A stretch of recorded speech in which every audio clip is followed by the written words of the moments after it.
இன்னைக்கு இந்த வீடியோல என்னென்ன சினிமா அப்டேட்ல இருக்கு அப்படின்னு சொல்லிட்டீங்கன்னா, நம்ம தனுஷ் அண்ணாவோட இட்லி கடை படத்துக்கான ரிலீசிங் டேட், நம்ம தனுஷ் அண்ணாவோட 55வது படத்துக்கான அபிஷியலான அப்டேட், ஆர்ஜே பாலாஜி அண்ணாவோட சொர்க்கவாசல் படத்துக்கான ரிலீசிங் டேட், கங்குவா படத்துக்கான சென்சார், அப்புறமா நம்ம பிரபுதேவா மாஸ்டரோட ஜாலியோ ஜிம்கான படத்துக்கான ரிலீசிங் டேட் அப்படின்னு சொல்லிட்டு இன்னைக்கு இந்த வீடியோல இவ்வளவு சினிமா அப்டேட்ஸ்லாம் இருக்கு. இதை பத்தி நம்ம அப்படியே ஃபுல்லா வந்து பாத்தீங்கன்னா பார்த்தலாம். நம்ம தனுஷ் அண்ணாவே டைரக்ட் பண்ணி அவரே ஹீரோவா நடிக்கிற படம் தான் வந்துட்டு இட்லி கடை. இந்த படத்துக்கான ரிலீசிங் டேட்டை இப்போ அபிஷியலா வந்து சொல்லிட்டாங்க. இந்த படத்தை எப்போ ரிலீஸ் பண்ண போறாங்க அப்படின்னு சொல்லிட்டீங்கன்னா, வர 2025 ஏப்ரல் 10 நம்ம தனுஷ் அண்ணாவோட இட்லி கடை படத்தை ரிலீஸ் வந்து பண்ண போறாங்க. இந்த படத்தை அவரே வந்து டைரக்ட் பண்றதுனால இந்த படத்துக்கு ஒரு பெரிய எதிர்பார்ப்பே இருக்கு அப்படின்னே வந்து சொல்லலாம்.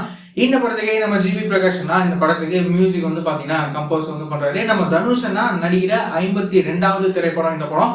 நம்ம தனுஷ் அண்ணா டைரக்ட் பண்ற 4வது படம் இந்த இட்லி கடை படம். அதுக்கப்புறமா வந்துட்டு நம்ம தனுஷ் அண்ணாவோட 55வது படத்தை யார் திரும்ப டைரக்ட் பண்ண போறாங்க? நம்ம டைரக்டர் ராஜ்குமார் பெரியசாமி. இவரு தான் வந்துட்டு நம்ம தனுஷ் அண்ணாவோட 55வது படத்தை அவர் வந்து டைரக்ட் வந்து பண்ண போறாரு.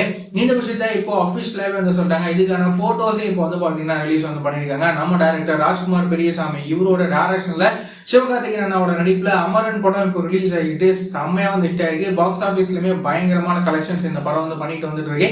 இப்போ அடுத்ததான் நம்ம ராஜ்குமார் பெரியசாமி இருக்காருல, இவரே நம்ம தனுஷ் அண்ணா வச்சு படம் வந்து பண்ண போறாரு. இந்த படம் எப்படிப்பட்ட படமா வந்து இருக்க போகுது அப்படின்னு சொல்லி நம்ம வெயிட் பண்ணி பார்க்கலாம். அதுக்கப்புறமா நம்ம ஆர்ஜே பாலாஜி அண்ணா இருக்காருல, இவரோட நடிப்புல உருவாக்குற படம் தான் வந்துட்டு சொர்க்கவாசல். இந்த படத்துக்கான ரிலீசிங் டேட்டை இப்போ அபிஷியலா வந்து சொல்றாங்க. இந்த படத்தை எப்போ ரிலீஸ் பண்ண போறாங்க அப்படின்னு சொல்லி கேட்டீங்கன்னா, வர நவம்பர் 29 இந்த சொர்க்கவாசல் படத்தை வந்து ரிலீஸ் வந்து பண்ண போறாங்க. இந்த விஷயத்த இப்போ அபிஷியலா வந்து சொல்லிட்டாங்க.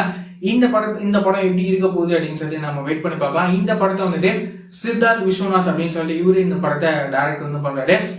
அதுக்கப்புறமா நம்ம சூர்யா அண்ணாவோட கங்குவா படம் இருக்குல்ல, இந்த படத்துக்கான சென்சார் டீடைல்ஸ் இப்போ வந்து கிடைச்சிருக்கு. இந்த படத்துக்கு U/A சென்சார் வந்து கொடுத்துருக்காங்க. இந்த கங்குவா படத்துக்கு ஒரு பெரிய எதிர்பார்ப்பே வந்திருக்கு. இந்த படமும் வந்துட்டு வர நவம்பர் 14 இந்த படம் தியேட்டர்ஸ்ல ரிலீஸ் வந்து ஆக போகுது. இந்த படம் எப்படி இருக்க போகுது அப்படின்னு சொல்லி நாம வெயிட் பண்ணி பார்க்கலாம். அதுக்கப்புறமா வந்துட்டு நம்ம பிரபுதேவா மாஸ்டர் இருக்காருல்ல, இவரு இப்போ வந்துட்டு சக்தி சிதம்பரம் இவரோட டைரக்ஷன்ல அவர் நடிக்கிற படம் தான் வந்துட்டு ஜாலியோ ஜிம்கானா.